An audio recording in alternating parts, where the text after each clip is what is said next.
Hey guys, welcome to BudgetEDH. On this week's episode, we bring you Yarok the Desecrated out of M20 at a $100 budget. Yarok the Desecrated is 2 black, green, blue for a legendary creature elemental horror. It has Death Touch and Lifelink, and it says, if a permanent entering the battlefield causes a triggered ability of a permanent you control to trigger, that ability triggers an additional time. You can take this deck in many different directions. The direction that we ended up going with relies heavily on enter the battlefield abilities. Since you can double up enter the battlefield triggers with Yarok, we decided to play cards that go well off of that ability. You can play this in a more combo based strategy, which we didn't decide to go with this commander. We wanted this deck to be more of a fun deck that you can double up on all your ETB triggers and just have a good time generating value over the course of the game. The breakdown for this Yarok deck is that we are relying heavily on enter the battlefield effects. There are a lot of creatures and permanents in this deck that do have enter the battlefield abilities, and being able to double up on those triggers is going to allow us to generate a lot of value over the course of the game. In addition, we did include several cards that allow us to draw cards when creatures enter the battlefield or when you cast a creature spell, and most of those will be able to be doubled as well with Yarok's ability. In addition, we did include a Landfall strategy in this deck. Landfall is really good with Yarok because you're going to be able to double up on those Landfall triggers, and there's a lot of powerful Landfall abilities in the game. And then we're going to eventually win through combat. We didn't decide to include any infinite combos or anything in this deck, although there are several that you could include. We wanted to make this deck more of a fun deck that you could play with your friends and have a lot of fun. Let's start out this deck tech by talking about some of the ways that we're able to ramp in this deck. We do want to ramp because not only is Yarok expensive, but a lot of our creatures that have ETBs and spells in this deck are expensive too. So we do want to ramp out and get our Yarok down early. The first 2 cards are Kadama's Reach and Cultivate, which do the same thing in that they let you search your library for 2 basic land cards, put one onto the battlefield tapped and the other into your hand. And then there's Skyshroud Claim, which is 3 and a green for a sorcery that lets you search your library for up to 2 forest cards and put them onto the battlefield, then shuffle your library. Then we have Circuitous Route and Explosive Vegetation, which both have the exact same effect on them, where you can search your library for 2 basic land cards, put them onto the battlefield tapped, and shuffle your library. Circuitous Route lets you also look for gate cards, although we didn't include any of those in our deck because we didn't want to include a bunch of tapped lands in our deck. And then we do have Farseek, which is 1 and a green that lets you search your library for a plains, island, swamp, or mountain card and put it onto the battlefield tapped. Then we have several creatures that have enter the battlefield abilities where you can search up for a land, and these are very powerful with Yarok because if your Yarok is out on the battlefield, you are able to double all these triggers. So the first one we have is Uvenwald Hydra, which is 4 green for a creature Hydra that has power and toughness equal to the number of lands you control. When it enters the battlefield, you may search your library for a land card and put it onto the battlefield tapped, then shuffle your library. And then we have Wood Elves. When it enters the battlefield, search your library for a forest card and put that card onto the battlefield, then shuffle your library.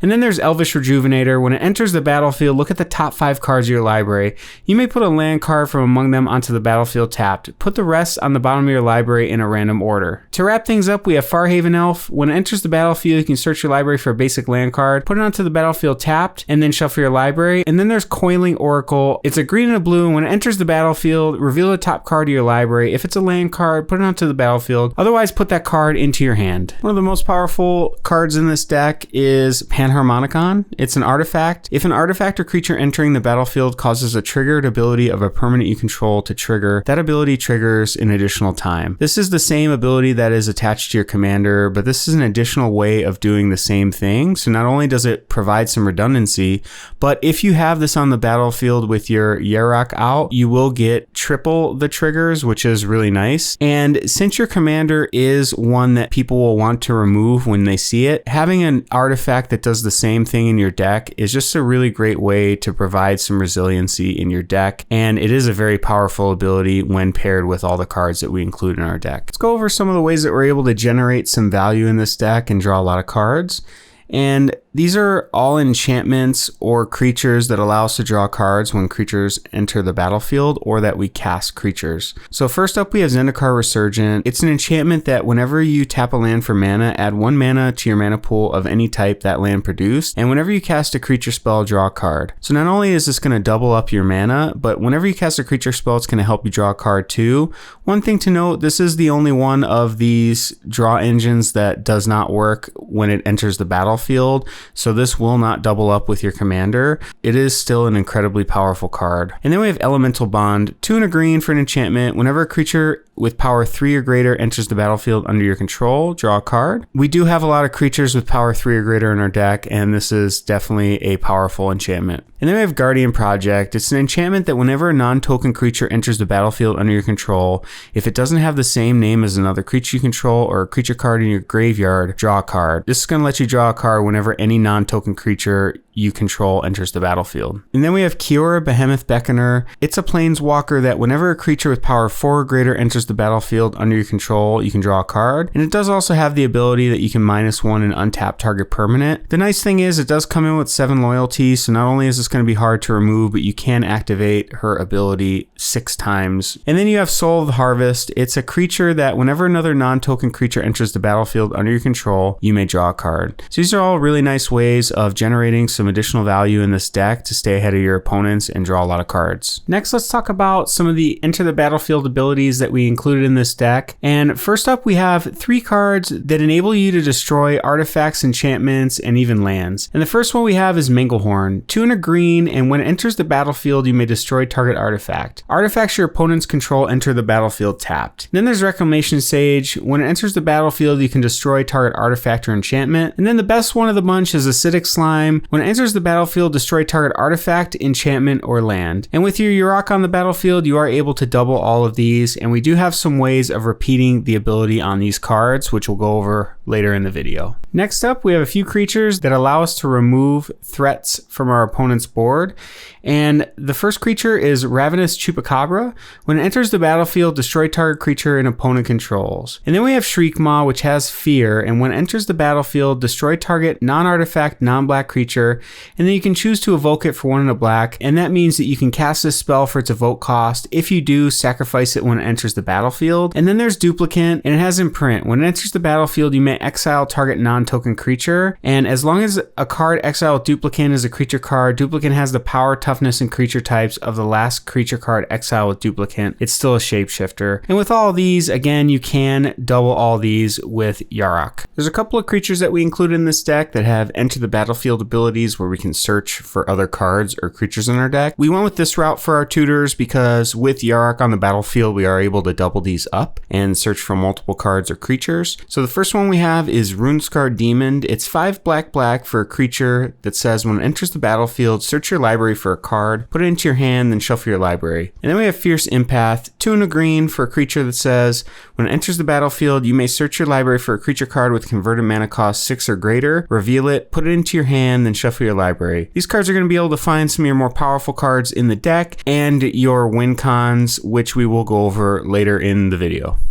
The next set of cards are some of the more powerful enter the battlefield effects, and the first one we have is Gonti, Lord of Luxury. It has Death Touch, and when it enters the battlefield, look at the top 4 cards of target opponent's library, exile one of them face down, then put the rest on the bottom of your library in a random order. For as long as that card remains exiled, you may look at it, you may cast it, and you may spend mana as though it were mana of any type to cast it. With this card, you can pull some pretty crazy cards off the top of your opponent's libraries and use those cards against them. And then we have Regal Force, 4 green for a creature elemental. When it enters the battlefield, draw a card for each green creature you control. At times, you're able to draw a lot of cards off of this, and we do have some ways of making a lot of tokens where you can generate a lot of value off of this card, even without Yarok on the battlefield. And then we have Muldrifter. It's a creature that has, when it enters the battlefield, draw 2 cards, and it does have Evoke for 2 and a blue. You may cast a spell for its Evoke cost. If you do, it's sacrificed when it enters the battlefield. Yarok works really well with Landfall, and we did include several Landfall cards in this deck, and when you have your Yarok on the battlefield, you are going to be able to double up on all of these triggers, which does make them very powerful.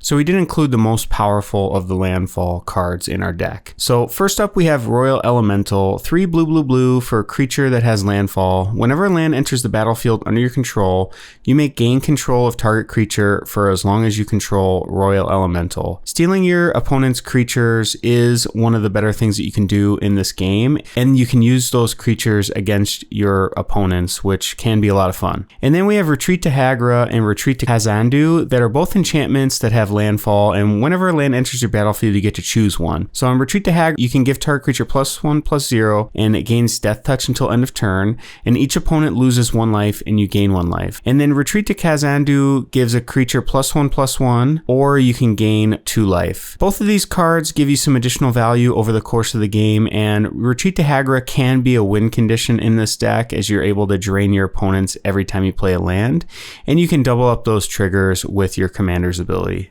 Then we have Tatyova Benthic Druid, which is 3 green and a blue for a creature that whenever a land enters the battlefield under your control, you can gain 1 life and draw a card. With this creature in this deck, you are able to draw a lot of cards with it, especially if you're able to double up on those triggers. And it can be a win condition in this deck, though we didn't put all the build arounds in the deck that would usually go in Tatyova. We decided to take this deck a little bit of a different direction instead of going very heavily on the Tatyova theme. And then we have Avenger of Zendikar. It's a creature that when it enters the battlefield, you get to create a 0/1 green plant creature token for each land you control. And then it also has Landfall. Whenever a land enters the battlefield under your control, you may put a +1/+1 counter on each plant creature you control. So not only do you get to double up on the trigger when it enters the battlefield to create the plants, you also get to double up on the Landfall trigger as well if your Yarok or Panharmonicon is on the battlefield. And then we have Rampaging Balos. It's a creature that whenever a land enters the battlefield under your control, you may create a 4/4 green beast creature token. Next up, we have Zendikar's Royal. It's an enchantment that whenever a land enters the battlefield under your control, you can put a 2/2 green elemental creature token onto the battlefield. Again, this is a nice way of making some tokens in this deck that you're able to go wide on your opponents and eventually kill them with one of the win cons that we included in this deck, which we'll go over later in the video. Then we have Deep Forest Hermit. 3 green for a creature with Vanishing 3. This creature enters the battlefield with 3 time counters on it. At the beginning of your upkeep, remove a time counter from it. When the last is removed, sacrifice it. When Deep Forest Hermit enters the battlefield, create 4 1/1 green squirrel creature tokens. Squirrels you control get +1/+1. This is a nice way where we're able to get some creature tokens onto the battlefield and abuse this card if we're able to blink it or use its effect more than once. And we do have several ways in the deck of doing that. And with Yarok on the battlefield, being able to create 8 2/2 green squirrels is a very powerful ability, and it is one that is worth including in the deck.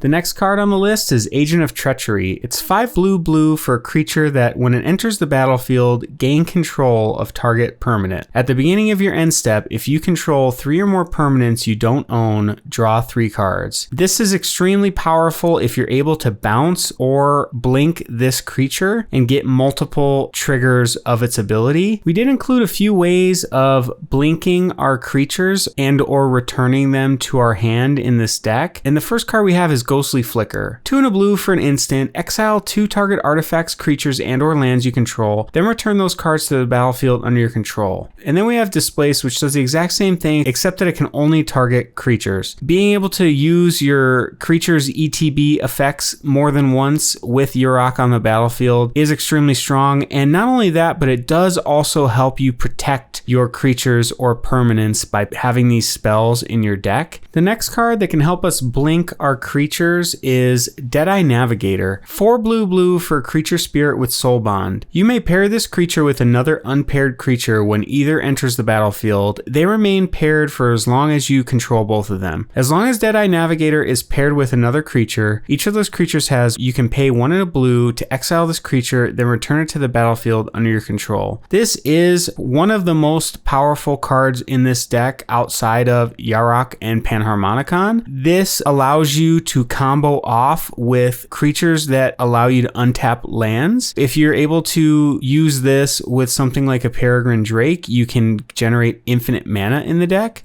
You can also generate infinite ETBs if you have infinite mana with this creature as well. You could pair this up with a creature that allows you to draw a card, and with your infinite mana, you could use your infinite mana to keep blinking a draw card to draw your entire deck and then win the game that way. Next card I want to talk about is Syrus Stagnation. It's 4 blue-black for a creature Eldrazi that's devoid, which means this card has no color. Whenever a land enters the battlefield under an opponent's control, that player exiles the top 2 cards of his or her library and you draw 2 cards. When you have this on your battlefield, it incentivizes your opponents to not play lands, and in my experience, they will hold their lands in their hand just so that you don't draw the additional cards. One thing to note here is you will get the trigger twice if you have Yarok on the battlefield, which is just crazy to exile the top 4 cards off your opponent's library and you get to draw 4 cards every time an opponent plays a land. This is a very powerful card in this deck, and it's one that I'm excited that has finally found a home. Next up, we have another legendary creature that has some synergy with our commander, and it's Muldrotha the Gravetide. It's a legendary creature that says, during each of your turns, you may play up to 1 permanent card of each permanent type from your graveyard. And this is really powerful since we are playing a lot of ETB effects, and we will have a lot of cards that we want to pull out of our graveyard to continue to play to get the additional value. I do think that if you're playing Muldrotha, you do also want Yarok in your deck and vice versa. These are just really great cards that work really well together, and they're definitely worth including in each other's decks. We included another Planeswalker in our deck that has a lot of synergy with Landfall and what we're trying to do in this deck, and it's Nissa Vital Force. It's a Planeswalker that has +1 untap target land you control until your next turn. It becomes a 5/5 elemental creature with haste. It's still a land, and then has a -3 return target permanent card from your graveyard to your hand. And if you're able to get the emblem,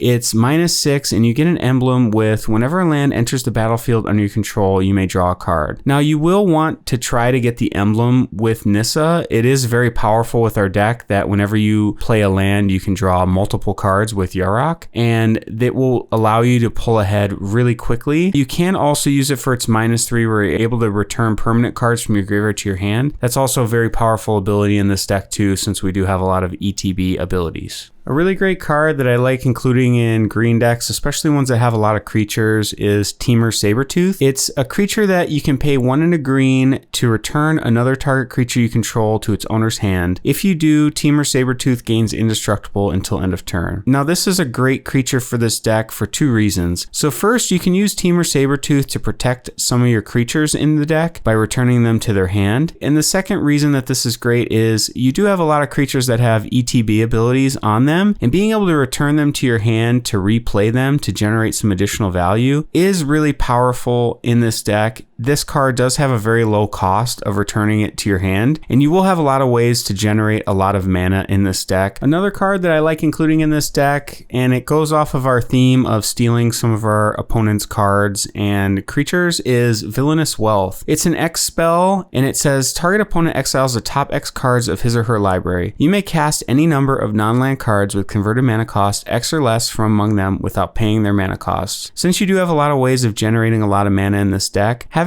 a card like this in your deck where you're able to pull a lot of cards off of the top of your opponent's library and use those cards against them is going to be extremely powerful. Our win con with this deck is to win by using creature damage and generating value over the course of the game. And one of the ways that we're able to close out the game even quicker is by having a lot of tokens or creatures on the battlefield and then using a creature that pumps our creatures up to swing in for 1 alpha strike to win the game. So we included Nrays forerunners in the deck. It's a creature that when it enters the battlefield, other creatures you control get +2/+2 and gain vigilance and trample until end of turn. Now this won't give your creatures haste like something like Craterhoof Behemoth would, but if you do already have your tokens on the battlefield or a bunch of creatures, being able to give your creatures +2/+2 or even +4/+4 with Yarok on the battlefield and trample will set you up to win the game. It's time to announce the winner of the Lord Windgrace deck contest, and the winner is Jordan Tucker on Twitter at LODOVICO42. I'll send you a private message to arrange shipping for your deck, and thank you to all of you who entered into the contest. I really appreciate it.